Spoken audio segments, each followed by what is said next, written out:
Okay, last changes. Before we get this started, I did spread out the SS to the left this time. I moved a reserve marker over here because I just realized that Kleist is down here in this hex, and the Allies have a good chance of cutting off the trace supply. They need to block this out. So I moved some units over to this side. I plugged these gaps here, and most of the Allied supply is coming from the top row up here. So we're going to have to see how we can get that distributed out. Other than that, that's all I changed for now. And they're about to begin turn 1 with the Allied movement phase. We don't do refit or reinforcements, and we go straight to movement. There's no breakout. So I'm going to figure out what I want to move first. Again, the goal is to cut off this unit from this trace supply and somehow cut off Cambrai or take this city over here. We'll have to see how that works.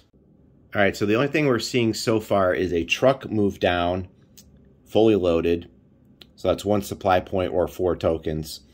He then supplied a token to the 13th Armor here. This leg unit moved down. They do not need fuel. And the 4th RTR moved down using fuel. And that's going to leave him with 2 tokens left out of the 4 that he was carrying. Now, there's a rule here that states SP need not be unloaded from a transport point before being used. That's page 27, 13.2a. So I hope I did that right. And then I got to figure out, I want to just burn through all of his because the Allies have 5 up here. I just want to burn through that. I want to get this infantry unit. He's probably going to have to go in move mode. He'll be free, but I don't know. It's a 1/2 1, 1/2 2. Now there's water here, but I think that makes a bridge when the road goes over the water. Correct me if I'm wrong. 1/2 1, 1/2 2, 3, 4. If I flip him, he may be able to move for free and come down here. That's a big unit. I'm trying to build a wedge here. So let me see how I'm going to do on that. And then we're kind of going to get back to it a little bit after this. The Allies are still moving. I'm just trying to figure out how I want to pull this off. I left some panzers in reserve here. We're going to see how this goes. And there are some air power I can do some barrages with. Hopefully get some DGs maybe. We'll see. Okay, yeah, I decided to burn another token here. I fueled up the 7th RTR, which was up here. He moved down. I flipped him to move mode, and we moved him all the way down. Because he has 8, we moved him down to here. So I think that's going to be the final part for these guys. I wanted to get the British into action here. They're going to be facing off against the the SS here and the 6th Panzer. And I only had to use this wagons. I used 4 tokens, or 3 tokens. So I also moved. I was going to move this unit, but they're just not really worth it. It's a pretty sad unit. It's not really worth spending. I think I'm just going to leave them there. Now we got to worry about all of these guys and fueling them up and getting them down to maybe break through here. All right, I'll see how I do on the next part.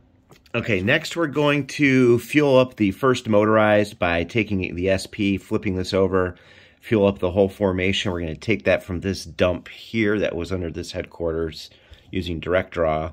We'll remove this, and then we're going to take these guys, move them straight down this road, and try to attack the 5th Panzer here, right north of Cambrai, and see if we can get into this air base.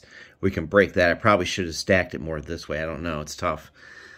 There's a lot to cover here, and being in move mode for the Germans really sucks. So we'll see how it goes. But I have to move this formation down, and then we'll kind of go from there. Okay, I moved them down as follows. They've got some pretty strong units. The road is 1/2 movement point, so that's not a problem there. I'm going to set this off to the side. Got some armor here, and then I put the artillery right back here so that they can be legit spotters. And the artillery should be no problem to be in range. But that did burn an entire dump of supply up there, which is off to the side there. 1 SP to fuel all those guys. It lasts to the next phase, so fuel-wise, they're good. If they get an exploit or something, they don't have to refuel, whereas these guys would have to. It would be kind of crappy. And then I'm just going to keep moving the second motorized down and try to bust through here. I need to get over that river. So we'll see how that goes. I don't think the Germans are defending behind a river. No, they're not. So I just need to get right here and then maybe take this unit out to be interesting. Oh, there's another decision I could have made, though. I probably could have tried to do an overrun here, maybe. It just costs a lot of fuel. I don't know. I don't know if I should have done an overrun there. I'm going to go for wiping this unit out, or at least forcing a retreat or something like that. I did save 1 token of supply, though, by doing the formation, because it would have been 1, 2, 3, 4, 5 to pay for that whole thing. So the formation thing did save me a token of fuel. I could try to hit this hex. It's a lot of fuel, though. Let me ponder this, because that's going to be expensive. So is the artillery, now that I think about it. Damn. This game has so many angles, it fries my brain. All right, actually, I'm going to stop there and get this video up and see what you guys think. And then we'll come back with more movement for the Allies. Thanks.